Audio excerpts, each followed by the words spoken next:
Okay. Should we just start?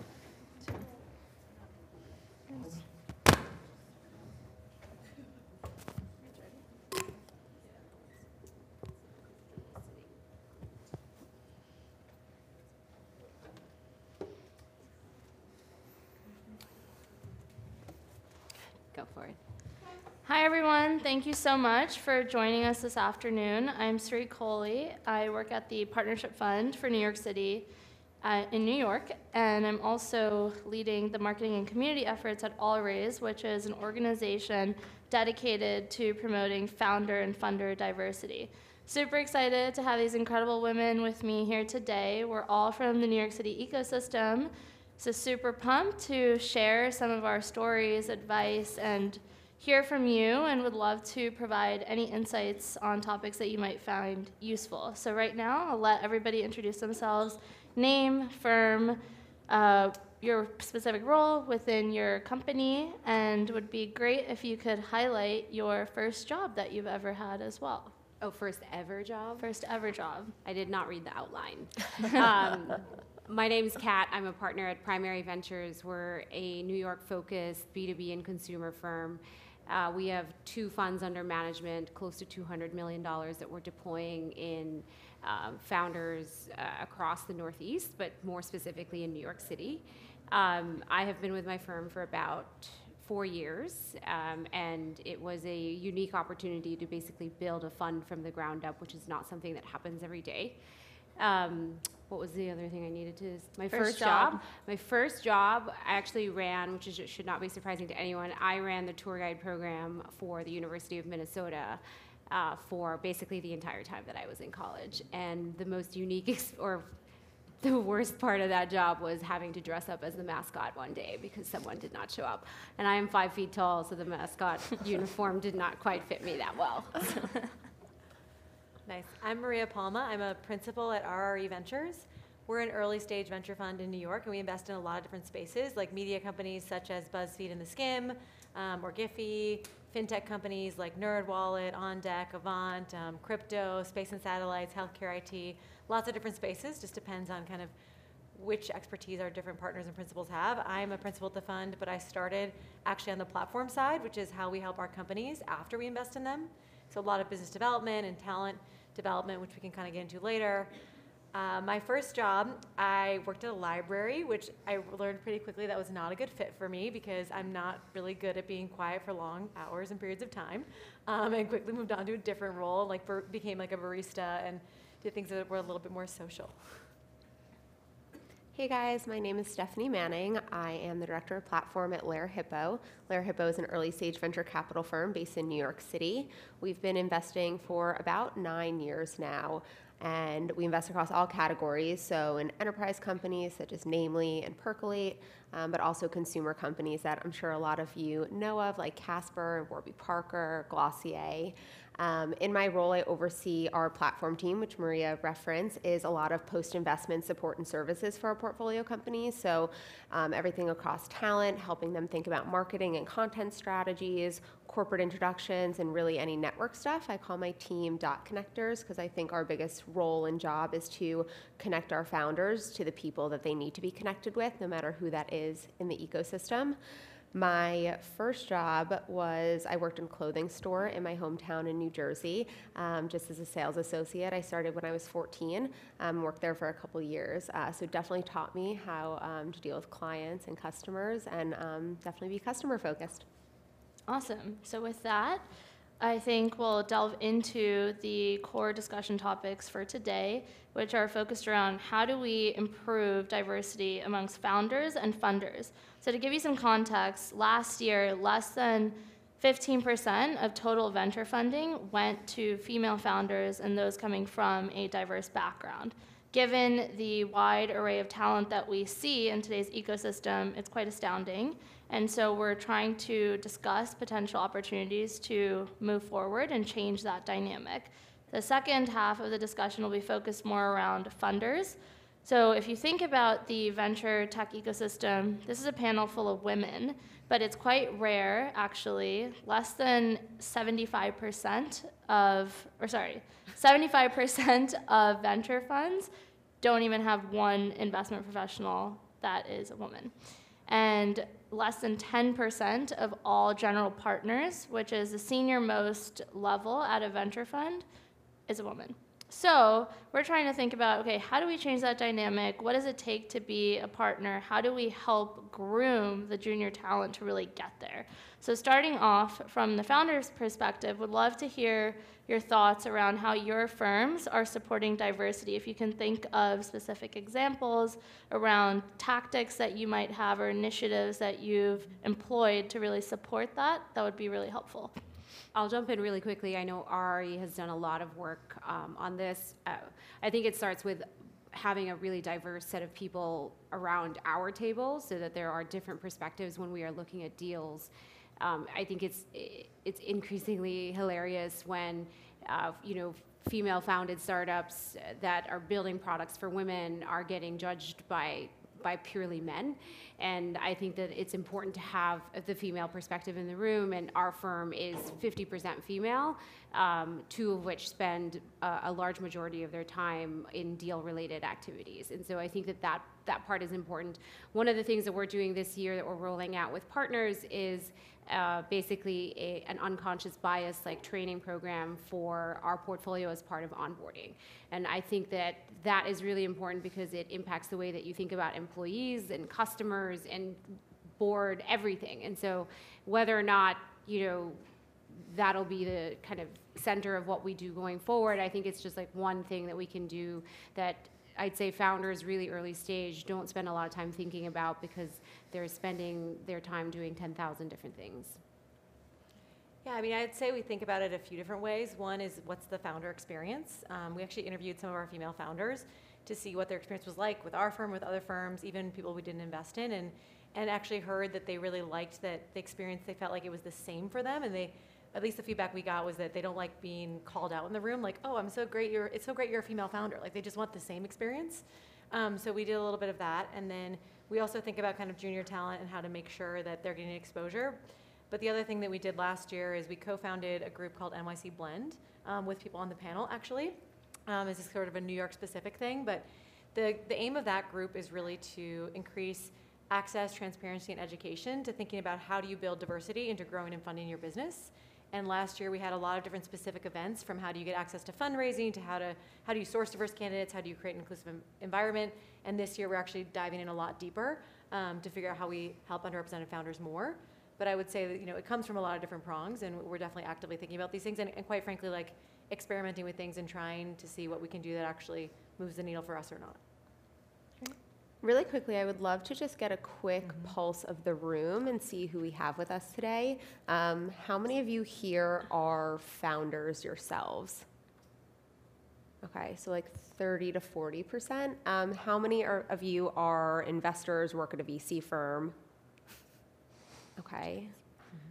Maybe 10 to 20%. I'm not really the math person. How many of you operate at a startup or work at a startup? Anyone in that bucket? Okay, cool. That's always helpful to know. Just wanted to make sure we had that. Don't want to repeat too many things. I think it's definitely, like what Kat said, having the right people around the table. So I think an immediate thing firms can do is, even if you don't have female partners, are there females on your team that you can include in decision-making and conversations? It's something that we do at our firm. About 50% of the folks who participate in our partner meetings are women. And then it's also thinking about diversity in terms of other things too. So whether it's age, backgrounds, experiences. So the more diverse perspectives you get in general, I think the better. And I think it's also looking at where your deal flow is coming from. So if you're only looking at your network and you're only meeting with companies who come from your direct network, those people most likely look like you. So if you're a white male, a lot of the companies you're going to get from your network are probably going to be white males. So I think it's about looking to partner with organizations like an All Raise or an NYC Blend and see what's kind of happening in your in your neighborhood and in New York City for us specifically, and who you can partner with and get more deal flow from. For us too, we also really look to a lot of our founders for deal flow, so looking to our female founders to refer us more deals from friends and people in their network, and we found that has been a really good source of getting more female founded companies. I'll just say one thing, like one of the things that I think about in like top of funnel and getting more underrepresented founders meeting the right GPs or meeting the right firms is, I think at the end of the day, more underrepresented populations need to be working in startups that are growing and scaling, and through those successes, those people will then be able to then start their businesses, right? I don't think that you can manufacture the top of funnel even through some of the initiatives that we're doing. I think the reality is that, you know, if you're a woman, if you are Latina, if you are Black, if you're Asian, you need to have access to the job opportunities, and you need to be growing in those environments, because that's how those are the environments where you learn a ton. You suddenly, you know, if any kind of meaningful outcome comes from the startups that you're working for, you have financial flexibility, and that's when you start to think about like, what can I start, and you start to take more risks. So it does have to, I think it takes a long time to change, which is why Allraise has a decade-long basically target. We know it's not going to change overnight, but I think it does. You don't have to think about what can I start today. I think it's also okay to say, what startups can I work at today that will give me the learning experiences and capability to start something tomorrow, right? I think the other thing to realize about venture is like it's at the core a people business, right? And so I can't underestimate the importance of just building relationships earlier. So a lot of what we're seeing is just that the natural networks aren't there. And I just want to highlight what you said, which is that it's not just diversity in terms of gender. If you want to look at the stats from people of color or Latino representation, it's much worse in terms of representation. But it's how do you get access? The old adage, like if you ask for advice, you get money. And if you ask for money, you get advice, right? And so I think it's actually trying to build some of those relationships much earlier before you actually are doing a round. And then you kind of have a more established connection and more candid feedback loop before you're actually trying to raise. So going off of that point, a lot of the hurdles that a lot of diverse founders face is around getting access to the right partners at these various funds. Another issue is around finding the right talent to bring on when you're starting to scale your business, to be able to convince those investment professionals that you do have the right team in place. How do you go about helping founders on that front? I think so we are very hands-on with our investments. We only make about 8 to 10 a year. We geographically basically bound ourselves to New York, sometimes Philly, sometimes Boston, but generally very close to us because we spend so much one-on-one time with them. And so there's a ton of coaching around how they build their teams that we basically just do ourselves. Our team, we're very fortunate. Most of our team has actually operated in a business before. I spent 10 years in B2B software before moving into venture, and moving into venture for me was very much by accident. And so I think like we talk a lot. I spent an hour just a few days ago with one of our founders that is basically doubling in revenue and then doubling in team. And that hour that you spend coaching them, like, it means the world to them because you're helping shape how they're thinking about people strategy in a way that is far more strategic and thoughtful than I'd say most who are feeling like they don't have the tools to really do that well. Yeah, I think we do this in a number of ways. I think our investment team actually does a great job of thinking about future rounds and helping make introductions there. But I'd say the two areas we really go deeper is business development. So for us, we have a lot of corporate connectivity. So a lot of our companies are trying to either sell into or partner with Fortune 500 companies. And we sit down with the Fortune 500 companies and see what they care about and try to make those connections in a way that our founders can go and say, like, here's the problem I think I'm trying to solve for you, as opposed to saying, here's my shiny object, don't you want to buy it? Which goes a lot further. And then second of all, to Kat's point, I mean, teams are everything in early stage startups. And we have a few programs around leadership development to make sure that we're actually creating great leaders in the companies that are scaling and that we've invested in. So I think that that's just always challenging, but is important to invest in. And a lot of times startups know it's important to invest in, but they just don't have the time to build something on their own. And that's where we come in and have a leverage point to help them.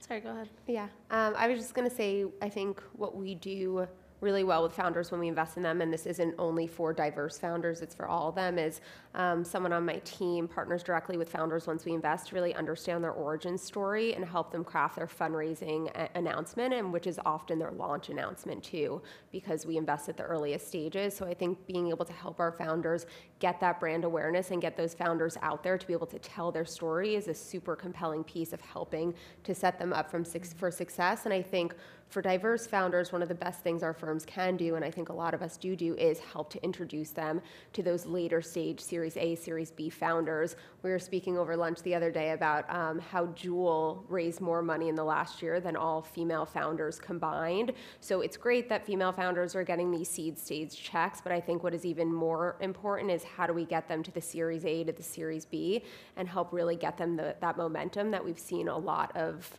non-diverse companies get to. It's also worth noting that there is progress, I think, in the numbers, which takes a while to show up. So in 2018, I think 13% of Series A deals were women-led, which was up from, I think, like 3 or 5% a few years before that. And there were some big growth rounds from female founders like Dia and Company, Glossier, things like that. But there's also a long way to go. What do you think is the biggest opportunity in New York City and other emerging markets from a founder diversity perspective that maybe the Bay Area or other established markets don't really have? I mean, we're all from New York City-based firms. We're all biased. So we're a little biased, but this is obviously a interesting topic for us to talk about, given we're in Austin and we're all from an emerging tech scene. Yeah, I think so. The percentage of Series A deals is actually higher in New York versus SF, even though the number of total deals is higher in SF. I think the opportunity in New York is just the diversity of talent. Yeah. The diversity of talent in terms of like every way you want to slice it, but also in terms of industry. Like you have so many industries that call New York home, from real estate to fashion tech to media to commerce to financial services, right? And so I think you're getting a whole enterprise movement there as well. And I think that if you combine sort of deep domain expertise, because it's not just about, I want to think more broadly about diversity even in terms of like where you went to school and where you grew up and socioeconomic status. And there's actually a great professor out there named Scott Page who's done a lot of research around this, and like bringing diverse backgrounds actually helps you solve complex problems better. And I think New York really has the opportunity to take the talent that exists there and amplify it in a way that I think most cities don't have. I think if you go back a decade in New York specifically, tech basically was barely an ecosystem. People came to New York to work in finance, to work in basically every other industry except for tech. And that was around the same time that I had moved there. But we also had the financial crisis happen. And the financial crisis is easily probably the best thing that happened to New York tech, because all the smart people that usually came to New York to work in finance ended up having to figure out something else, right? Because Goldman no longer was the most lucrative place to be, or they just didn't want to weather the storm. And so that spun out a ton of companies that, from the Jet.coms of the world, from the diapers, all of those companies came out of people that normally would have made their home in finance for quite a period of time before moving into new spaces. And so New York is really unique in that sense. It's like a lot of really amazing people come to New York City to live and to work, and that just creates a diversity of thought and execution that you don't have in places like the Bay Area. We're also still a really collaborative ecosystem, and I hope that that continues to be the case. But when you have this much of like a really young we basically feel like you have a chip on your shoulder. You still feel like we have a long way to go before we can win and catch up to the Bay Area. I don't have aspirations that we'll catch up to the Bay Area anytime in the time maybe that I'm alive and investing, but I do believe that we can close that gap, and like there's a ton of activity. It's also the reason why my firm specifically is like incredibly bullish on New York and doing most of our investments in that city. But there are pockets of that in other cities as well. And so you see that in Seattle, you see that here in Austin, you see that in Portland. So New York is not the only place where that happens. We just have the luxury of having the corporate homes of the Fortune 500, Fortune 1000, most of which will be in our city, in our backyards. That's super helpful. So now that we have talked extensively about the founder ecosystem and diversity, we're trying to shift gears a bit into the funder side. All of you work at different VC funds and different roles. As a quick background, would be helpful if you can explain what each of your roles are at your various funds and talk about a risk that you've taken in your career that has really been influential in getting you to this point. I'll start and I'll be very quick. My job is very made up. It exists largely at private equity firms. The operating partner role, I'd say there's not one version of it that's like the same. I spend, let's call it 30% of my time on deal-related activities because, as Maria said, we're basically in the business of investing in people, right? Businesses often are too early for us to make any real determination around, how it's going to scale, how it's going to grow, and whether or not it's going to be, anything massive. And so you're basically making a bet on people. And then the 70% of my time is spent on making sure that our companies make it to that next round of financing. So how do we ensure that you're focused on the right metrics, you're building the right teams, we're making some tough decisions together early on. Those are the tough decisions that in that 12 to 18 month time frame that you have to succeed or to get to the next milestone, like, can make or break you. And so for us, it's really, really important that we be your partner in that process rather than somebody that you feel like you need to create really nice board decks for. We actually don't care if we get really nice board decks. We care that the content is there. And so I have created a job for myself that allows me to still operate but also be investing and spending a lot of time thinking about these big spaces and whether or not you can build great businesses there. But the risk I took 4 years ago when I left operating was basically the risk of joining a fund, two kind of fund managers that were doing it for the first time. I had no experience in venture, and so in my mind, the only downside was that I would have a much better network after I was done, and I could always go back to the hundreds of startups that live in New York. And so, but it has paid off in spades. It is still a challenge for me every single day to not operate and build teams and have the depth of problem solving that I was used to when I was on the other side of the table. That was not very quick, but It's great. So I'm a principal at the fund, which means my primary job is investing in companies that we think are going to be really game-changing in their own industry. And so I focus mostly on fintech and a little bit in consumer, which means sometimes we're a thesis-driven fund, so sometimes I'm just doing research and kind of thesis building on what I think is going to be the next wave of consumer fintech, for example. But there's a lot of just reactive kind of meeting founders, meeting teams, and seeing sort of what's in market. And then there's also a lot of time helping our portfolio companies, right? I think once we've invested in a company, it's like a long-term relationship. We're usually in a company for almost 10 years. And so you really have to build that trusting relationship and be the person that they want to go to, when something goes wrong. Do they actually pick up the phone and call you, or do they gloss over it and tell you the nice picture version of it? I would say in terms of the uncomfortable and taking a risk, definitely I'm probably more risk forward than some people, but I think probably the most meaningful one for me was switching from corporates to startups. I started my career at supply chain in GE Healthcare, and which was a super interesting place to be.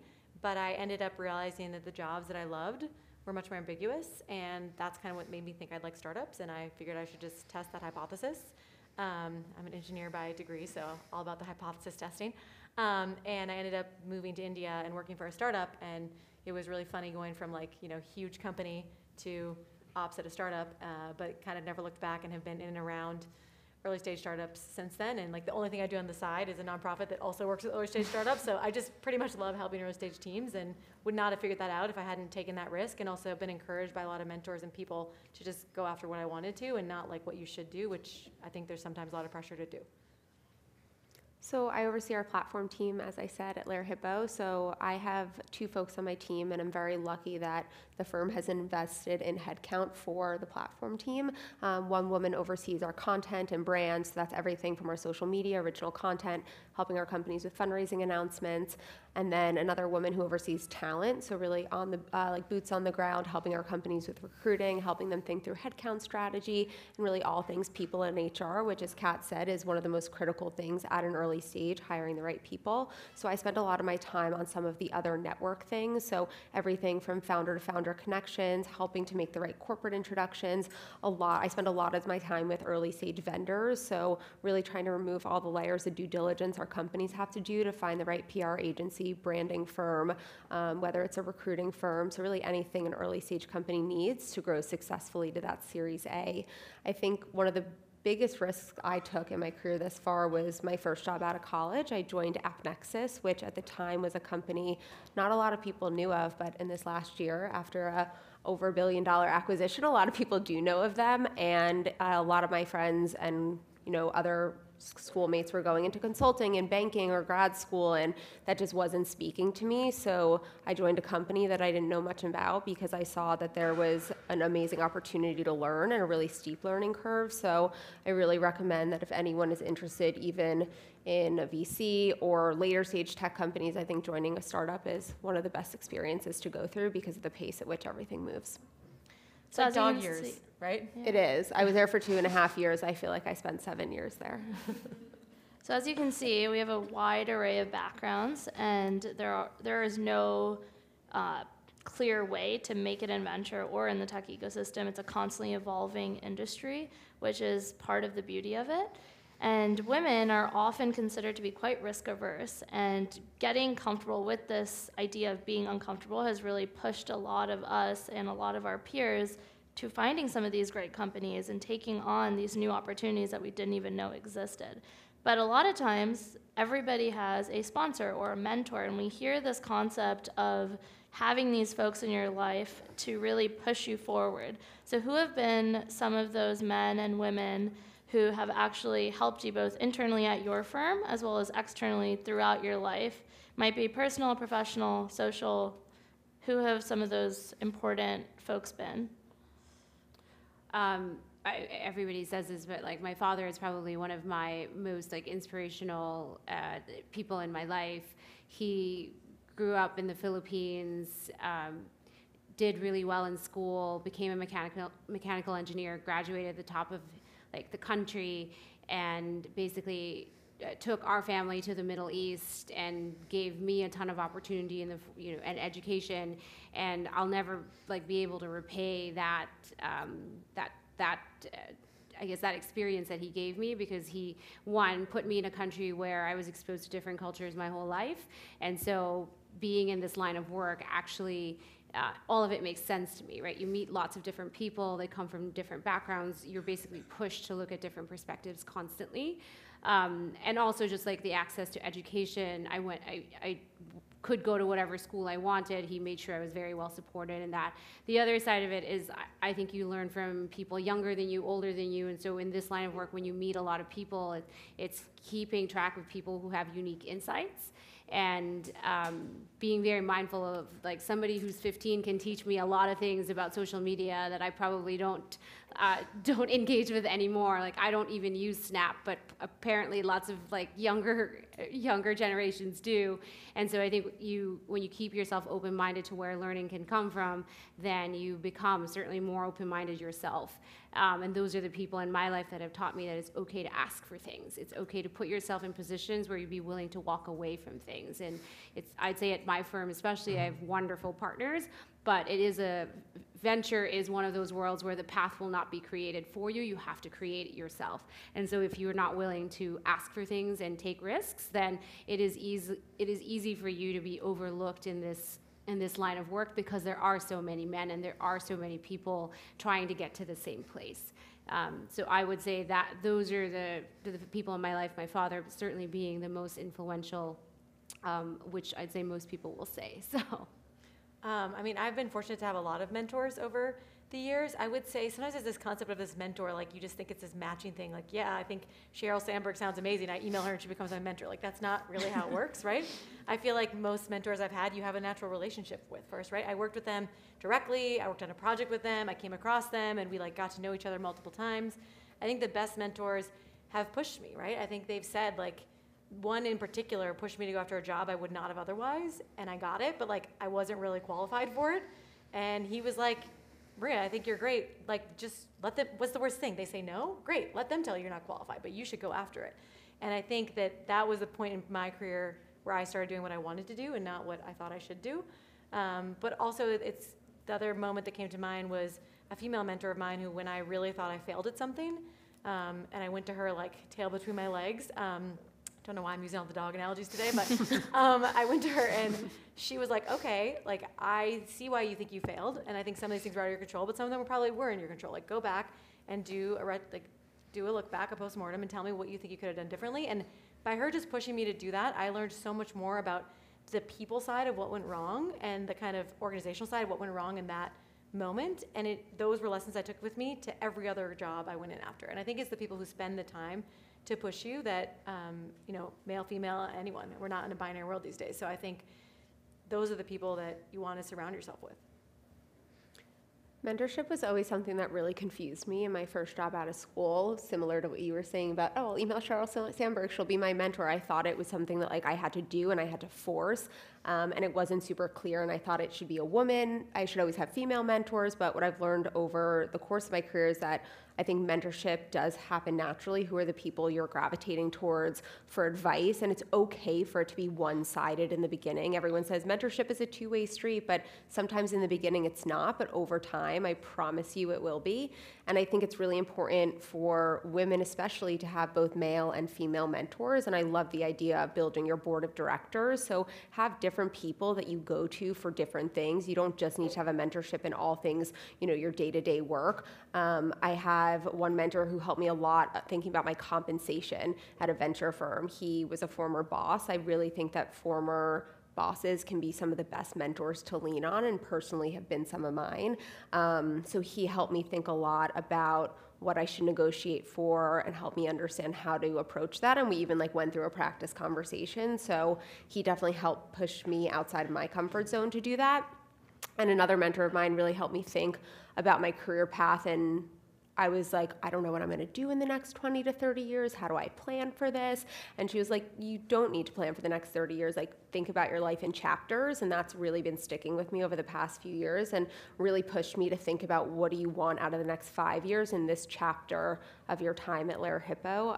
So that's definitely been mine. Can I add 3 things about how to maintain mentor relationships? Because I think that there's a few things that are helpful here. When you're building them, don't always just ask for time, right? Especially if people are really busy, don't just be like, hey, I want coffee, hey, I want lunch. Give them a specific ask, hey, I want your thoughts on X, or can you introduce me to so-and-so? If you can kind of get these specific asks, that helps build a relationship, and it helps use their time effectively, because they want to help you. But that doesn't mean that they're going to go for lunch every, month with you. I think the second thing is that you want to, yeah, but you also have mentors that are really close and some that are not, and they're all valuable. And the second one is you want to keep them up to date. Don't just go when you have a question, right? 6 months in to your role, you can be like, hey, I'm really loving my role at Lair Hippo. Thanks for your help in the transition process. How's everything in your life? And just find ways to either help them or just keep them up to date so they know what's going on in your life. And then the third part is all this stuff is onus on you. So if you want to build the relationships, I think especially actually as an underrepresented group, I think there's a lot of sensitivity these days around especially as a female, it's should I go out for a drink one-on-one with this person? So I feel the onus is on me to be hey, let's go grab a drink. Hey, let's go grab lunch. Hey, let's go do this. Because that's how you build relationships, right? It's not just sitting around the office and talking about a problem, which is also valuable, but it's a relationship. So going off of that, what is one piece of advice that you've gotten that has really changed your outlook on how you approach your career? Be ready to walk away, right? I think that's a very hard thing for many people. I'd say because it requires you to take on risk, probably to the nth degree that you're not comfortable, right? And so I did this recently. I actually had a very lengthy conversation with my partners around the future of our firm and what we wanted to do, and everybody's on the same page around this is great, we want to do this together. And I remember sitting in that conversation thinking I am the least paid person at this table, and I know it. And I spent a lot of time speaking to people that I respected, founders, former bosses, colleagues, and I basically was okay, I'm going to ask for it, and if I don't get it, at least I know where I stand, and I'm ready to walk away from it. And I made a very clear ask, a very constructive ask, and my partners got back to me in less than 24 hours. But in that moment, I was ready to be I'm not willing to do this for less than everybody else, just because I happen to be the youngest person in the room, and also probably because I came with the least amount of experience. But I think it's being willing and able to be so sure of yourself that you're willing to do something else, or do something uncomfortable. I think one thing, I got a lot of great leadership advice at GE, and one of them in particular was you can only adjust yourself, not other people. And so it's worth the time to become self-aware and know how to adjust your own behaviors, but also just to give benefit of the doubt to other people and understand their perspective, right? Especially, I think we're living in a very polarized moment. And so taking the time to have an understanding of someone's experience who's not your own experience, I think goes a long way, especially if you're trying to work with this person and drive change with this person. Like, I kind of am of the belief that you have two ways of driving change. One is just like really aggressive, I'm gonna go there at all costs, and one is bringing people with you, and I think bringing people with you is a much more sustainable way to affect change. But you have to understand where they're coming from to do that.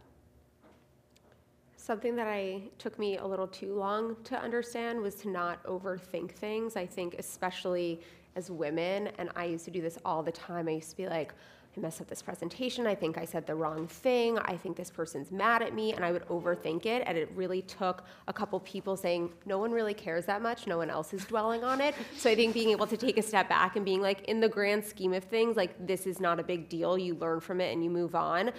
We actually just attended a talk with Reshma, who is the CEO and founder of Girls Who Code, and she came out with a new book called Brave, Not Perfect, and women strive to be perfect all the time, and she talks a lot about the difference between perfect and excellence, and I think that's something it took me a while to understand. Is excellence is if you mess up once, you keep working towards getting better, and perfect is saying if you mess up once, you're not going to try it again. So I think understanding that your life and your career is an never-ending learning process is something that I've definitely learned. Well, thank you all for all of your insights. We'd love to open the floor to questions. We know that there's a wide array of folks here, coming from founder background to operators and investors. Would love to hear from all of you if you'd like to ask us a question.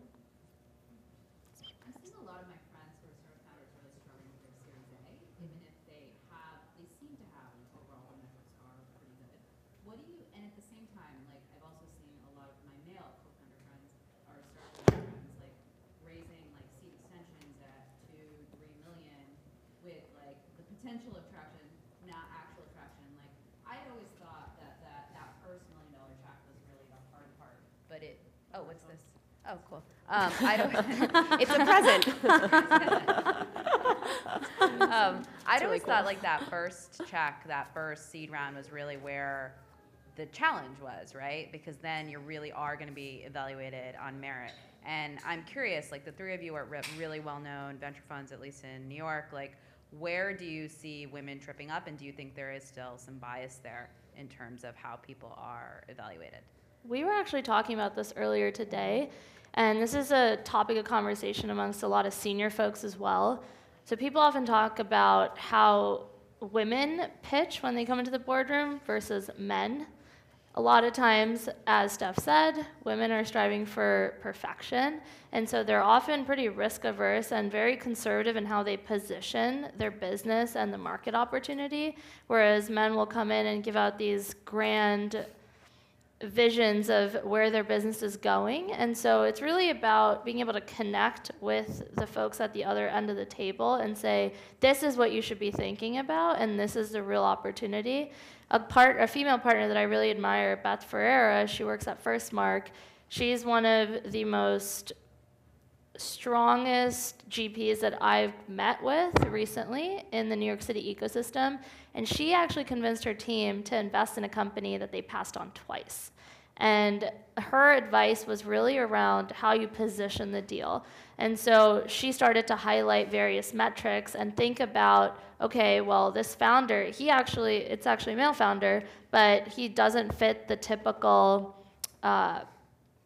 persona of a let's go and raise capital, I'm going to bang on the table and get this deal done. He's very much about metrics, and so she positioned him in a very different light. And being able to communicate what's important and what the opportunity is to folks that are on your team is just as important as being able to get buy-in externally as well. So I think it's about balancing both the quantitative side of a business opportunity as well as the qualitative side. And I think being a woman and talking to other female investors and founders, I think that's something that we actually do better. We have a very holistic thought process. So being able to explain what the potential opportunity there is really critical. So I would go back to them and say, think broadly about what the value prop is around both the qualitative and the quantitative side of the business. I would say that it's kind of, there's multiple prongs here. On the VC side, I think people spoke before about representation and unconscious bias. I think you do want to do unconscious bias training and things like that, but we're also human a little bit. And so like, I'm from a small town in Wisconsin, so if I meet other people from Wisconsin, I probably get a little affinity. Like, it's just a social way that we're wired as human beings. And so by having more representative groups in investing seats and check writing positions, you actually do probably get a more diverse group of founders. But I think if you're talking to your founder friends, I think there is cannot understate the importance of story, right? Yeah. How are you telling the narrative, and who are you telling it to? Make sure that you're pitching the partner who like actually understands that sector, and you tell it in a way that makes sense to them. Because I think the story, I actually see this with lots of different types of founders, but especially like European founders also tend to be much more realistic.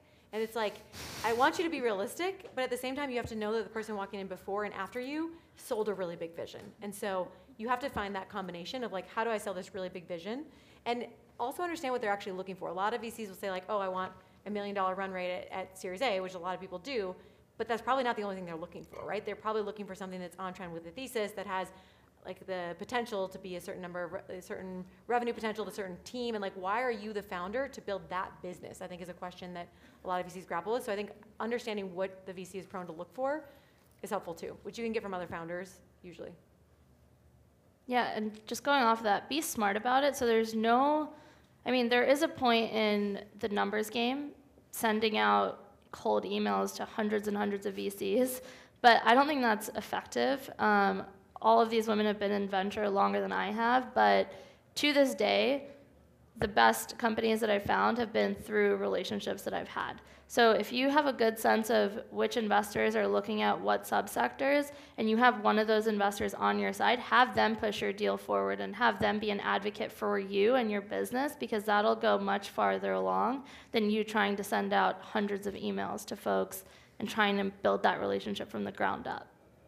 One tactical tip on that is also like, investors all day long kind of have a feeling of FOMO, right? They're like gonna miss out on the next deal. So the more you can invoke that feeling, the better.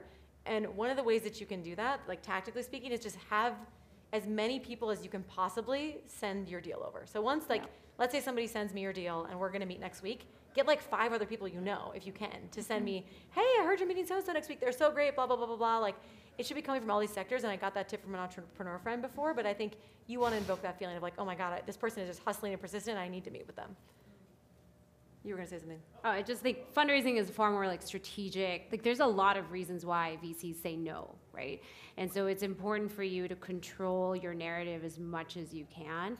Think about like the partner that you're gonna be talking to, the reasons he or she would say yes or no to this, their ability to like convince other people, the likelihood that they've invested in a company very similar to yours. Like, there are tons of reasons why. It has sometimes nothing to do with you, right? And so it's important for you to think about all of those things as you're thinking about your next round of funding. And we actually spend a lot of time with our companies shepherding them through the Series A process, because we do think that controlling the narrative, the timeline, the process is really, really important, because you want to make sure that you're both practicing enough, and all of our startups actually practice their narrative on our team before they go back out into the market and fundraise like full force.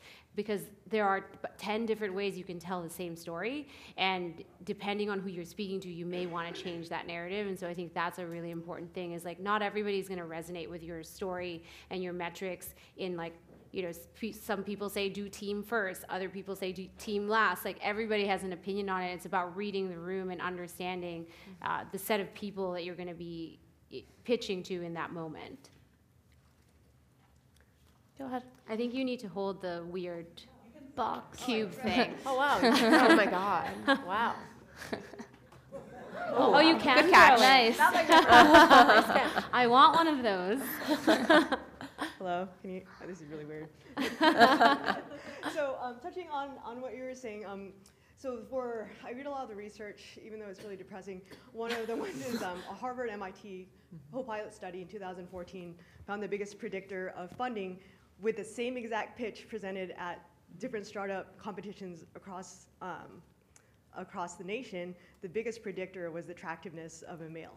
So they quantified it with how much funding they got, and they pitched the same exact pitch. So I think that's a very controlled state where you can look at, okay, well, what are the variables that get manipulated and what's the outcome? And so it was very clear through this co-piloted study that that attractiveness, like it didn't matter if you're an attractive or non-attractive female or varying degrees of attractiveness, like the attractive males got fundings from the VC. So one of the other studies that was encouraging that one of the professors from University UT brought up was having a standardized checklist going in before and looking at the ranges of what's acceptable and having that predetermined and pre-agreed upon. And so my question is, what is the possibility of there be a standardization of metrics that kind of de-bias and you're looking at quantitative measures of background and like point scoring and approaching it from that perspective and trying to take as much out of the qualitative aspect as possible? I think that's really challenging for a few reasons, both from the fund's investment thesis perspective and unconscious bias. So when you think about various investment strategies and various venture funds, each fund has a different strategy, right? So some folks are team first, some folks are more focused on traction, others are focused around what the potential market opportunity is. And so while the buckets that they care about might be similar, the degree of importance of each of those is going to vary from partner to partner and fund to fund. So it's very difficult to make a very standardized list. I like the idea in theory, but it's just not a structured thing that you can say 10% of this founder's value is going, or score is going to come from this factor and so on. Because a lot of times they might not have the best team in place, but they're really self-aware and know what they want to hire, and the market opportunity is huge. So does that mean you don't do the deal? No, because you want in on that opportunity, right? And then the second piece is unconscious bias. A lot of folks don't even know that they have a biased opinion until someone else says it to them. It's not like a lot of people are anti-diversity. I think one of the biggest issues is that they don't even realize that they are being biased in their approach. And so this is a conversation I have a lot with my white male friends who work in the industry. They're super gung-ho about diversity and they want to promote women and underrepresented groups, but at the end of the day, they don't even realize that they're not focused on those areas. When I ask them, okay, so how many female founders have you met with this week?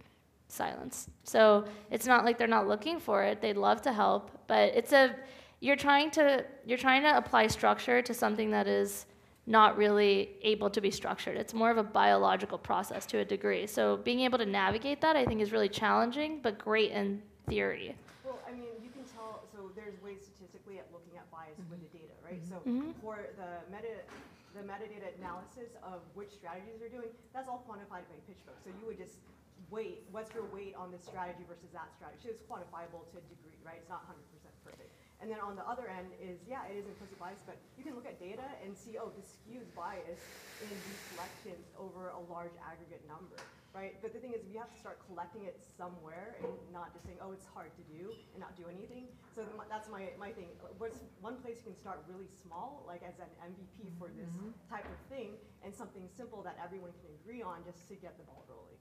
Yeah, I think we go for it. Go ahead. No. I'll come I was just going to say that, like, I think for later stage companies, metrics will start to speak for itself, right? There you can get much more standardized. There the business literally will start producing metrics, and there's a very different way in which you look at that business than you look at like a person sitting in front of you with a napkin telling you that this is going to be a big opportunity.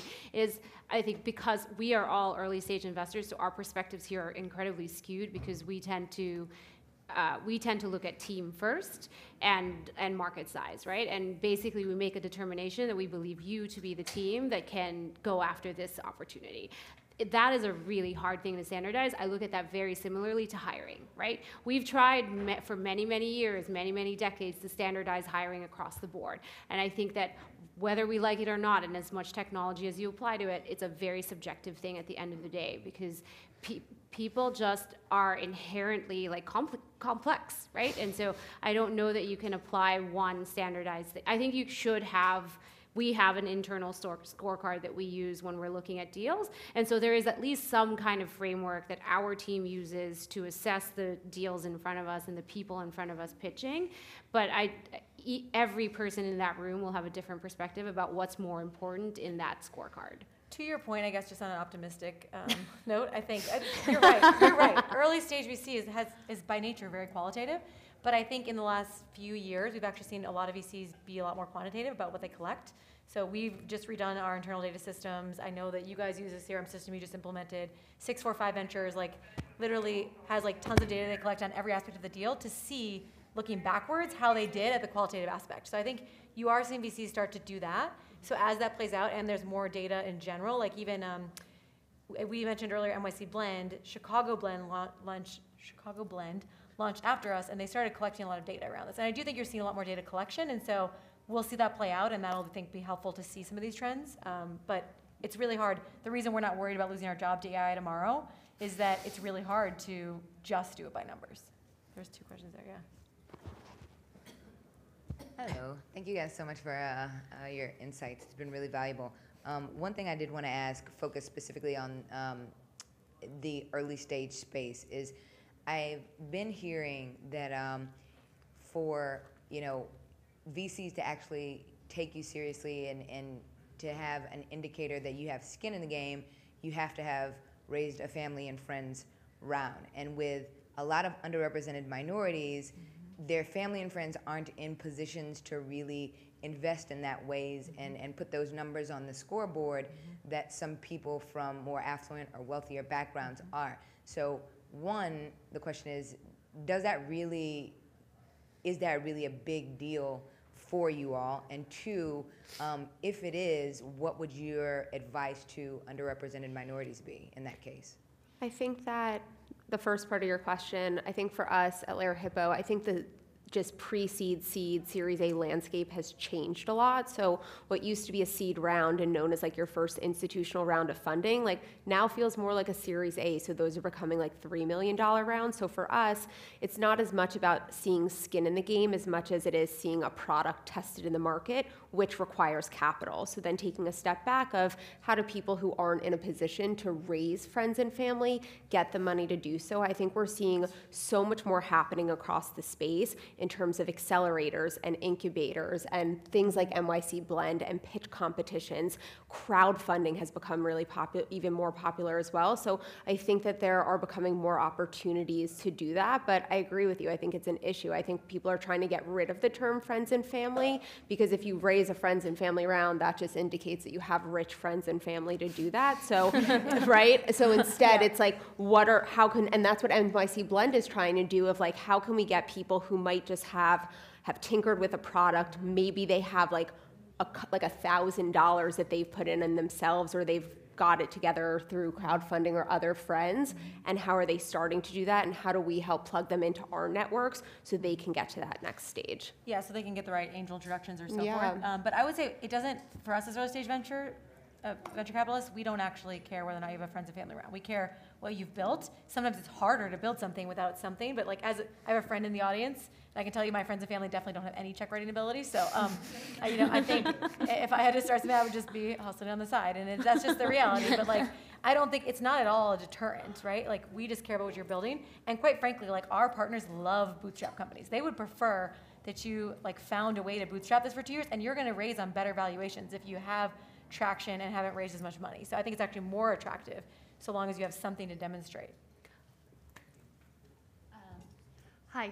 So thanks so much. I'm so actually a founder and have helped build a lot of brands in the cannabis space, speaking on Friday, and just wanted to see what early phase industries you guys are looking at and sort of what you think, the perspective of kind of cannabis in the venture capital world is, given the restrictions on current financing, and then also kind of what the other big, really early phase industries are that you guys are evaluating. So we've actually made 4 cannabis-related investments to date, to be completely candid on cannabis. Our outlook is right now we're not touching the plant. because of laws, but we're touching things that enable the industry because we think it's going to be a huge industry. So one of our companies is LeafLink, that is a SaaS product that helps connect all the players in the space. Their numbers are amazing, so we're so excited to see what happens with legislation. Vanks, I went to college with him too. Vanks is another one, co-founded by a 25-year-old female that saw that companies like Indeed weren't able to post cannabis jobs, so she created a job market and a temp agency. Prima is another one, so focusing more on CBD, technically not in the cannabis, actual cannabis, called Prima, that just launched in Los Angeles. So we're really excited and pretty bullish on the space, so excited to see how the laws change. And then with that, also excited about just general consumer health and wellness companies across the board, and that can mean a lot of different things. Yeah, we're definitely looking at the space. We've invested in a D2C CBD related company, and one of the founders of a company we invested in, not in this company, but also has a CBD beverage company. I would say one challenge to point out that might not be as obvious for people in the room is sometimes I think people assume that VC money grows on trees. It doesn't grow on trees, I guarantee you. It comes from LPs. And so we owe a return to somebody.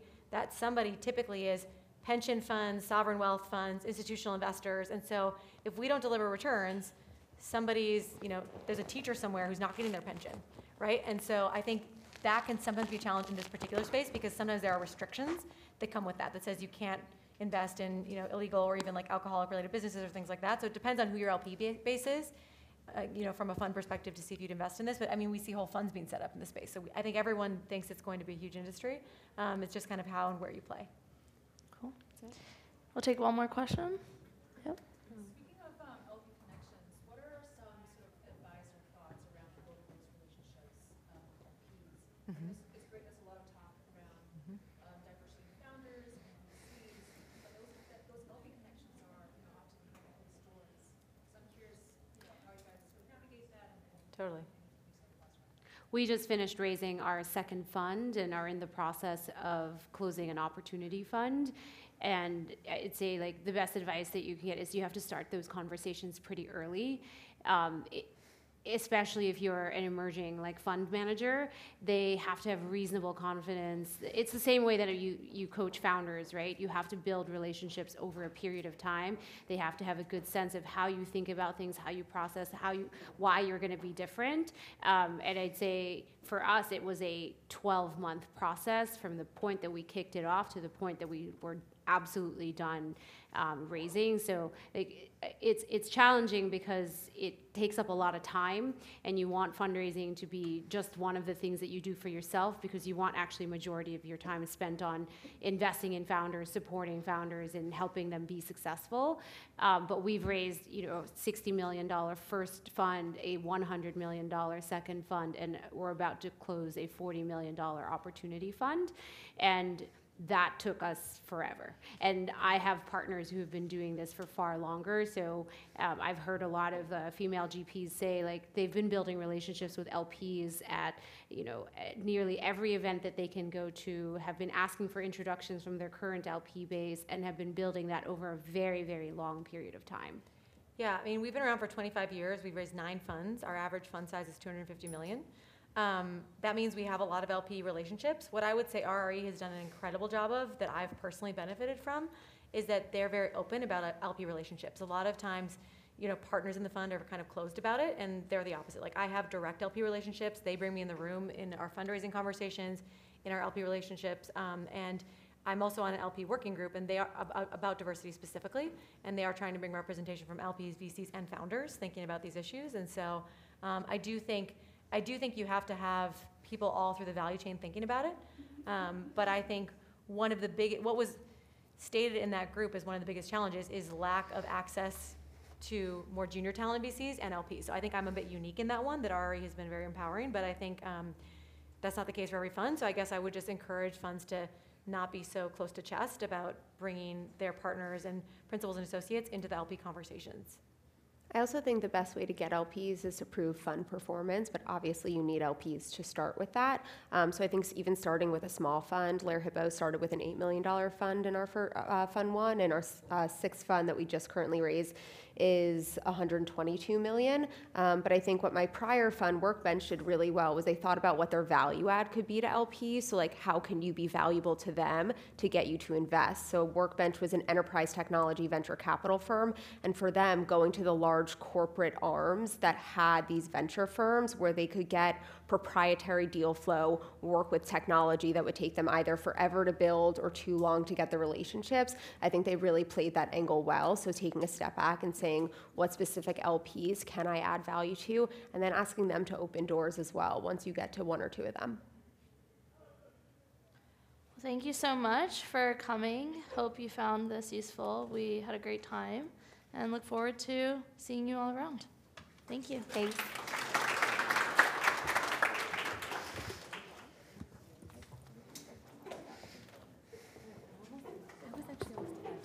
What? The room, so I'm glad you did that. I almost did that. And I was like, I don't know if I should. I'm sorry, I didn't know if you. Oh. Oh, yeah. Should we? Yeah, we're just gonna take one quick speaker photo, so we can do it. Sit on the chairs. No, I think we should stand. Kat's like, my outfit is